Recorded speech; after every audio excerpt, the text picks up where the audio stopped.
Some will see the title of this video and instantly label me a LeBron hater. There will be some that will rage in the comments without actually watching the video in its entirety, and that's okay. But for those who have been following my channel for some time, my hope is you would acknowledge the number of videos I've made where I've given LeBron his flowers, countlessly acknowledged his greatness, and why we'll never see another player quite like him in being able to play basketball at such a high level for over 2 decades.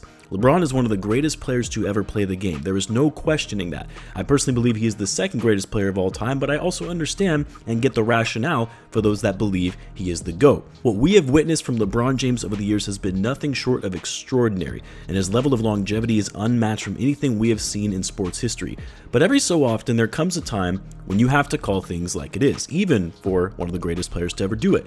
Jordan got called out for the way he treated his teammates. He even got called out for some of his off-court problems when it came to his gambling habits. And just like greats of the past, current greats aren't absolved of any criticism or scrutiny. And when it comes to LeBron James, there is an element of self-awareness, or should I say lack thereof, that quite frankly separates himself from some of the other all-time greats, most notably Michael Jordan. Something that is doing more harm to LeBron's legacy than not. Something a lot of us, to be honest, are just getting tired of. What is that exactly? Well, let's talk about it. As always, if you're new to the channel and you like this type of content, be sure to subscribe so you don't miss a video, and in return I'll be providing more NBA content like this. Now, recently, LeBron James went on the Paul McAfee show, which props to LeBron for coming on to a talk show in the middle of the season. Not a lot of players, especially of his status and fame, would do this. But in that interview, LeBron wasn't shy of critiquing members of the media, more specifically Brian Windhorst, who has known and covered LeBron since his high school days. But he also wasn't shy of critiquing past eras of basketball, claiming that the level of competition then wasn't what it is today, and how a guy like Giannis would score 250 points in the 70s. LeBron would also go on to add in his interview on the show that he would dominate in any era, and that anybody who says otherwise, that he wouldn't be able to do so to compete or keep up in the more physical era of the NBA, is kidding themselves.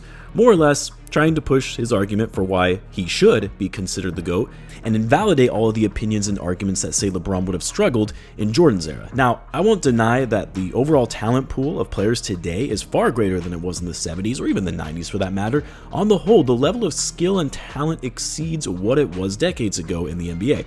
And while I also believe you simply can't compare eras, and making sweeping claims that certain players wouldn't make it in a different era, whether it be Bill Russell being an average player in today's NBA or players being too soft to compete and keep up with the level of physicality in the 80s and 90s, the truth of the matter is we don't know, and we will never know. So to make claims like Giannis would score 250 points in the 70s when in reality you had very physical, very skilled defenders in the NBA at that time is asinine to say the least. But it's equally annoying when you have former greats like Shaq, Charles Barkley making claims like today's generation would get eaten alive had they played during their time. By nature, human beings adapt and adjust to their given circumstances, and the same can be said for basketball players who have been able to adapt and adjust their skills as the game has evolved. So what LeBron is saying isn't necessarily wrong in that he would be successful no matter the era that he played in. He's already shown as much in how he's adjusted and adapted his game to match how it's been played over the last 20 plus years. But where things kind of fall on deaf ears and what makes people roll their eyes at LeBron when he makes these types of claims of still being able to dominate even in a more physical era of basketball is when we see stuff like this, and this, and this, and this.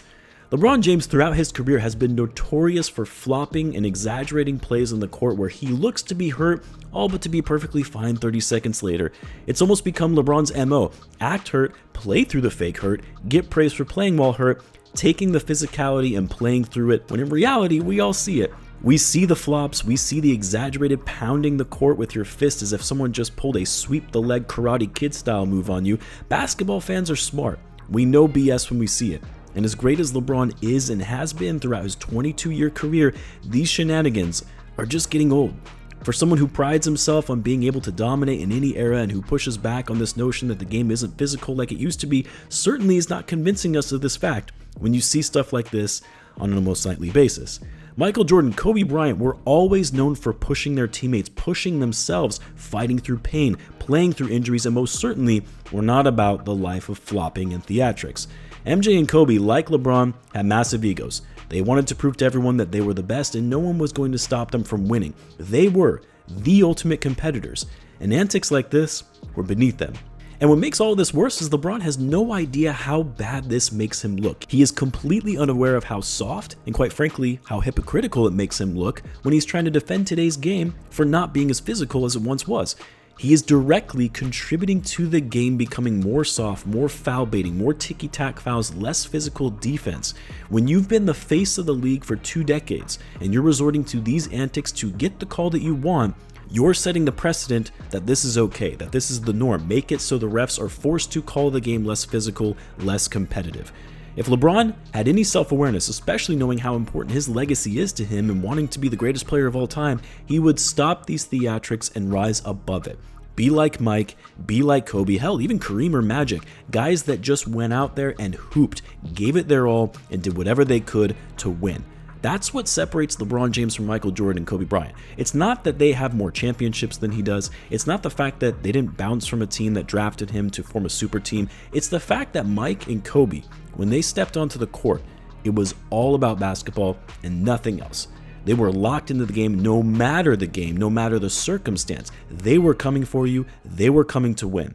None of this other noise and shenanigans we see from players today, more specifically from the self-proclaimed GOAT, LeBron James.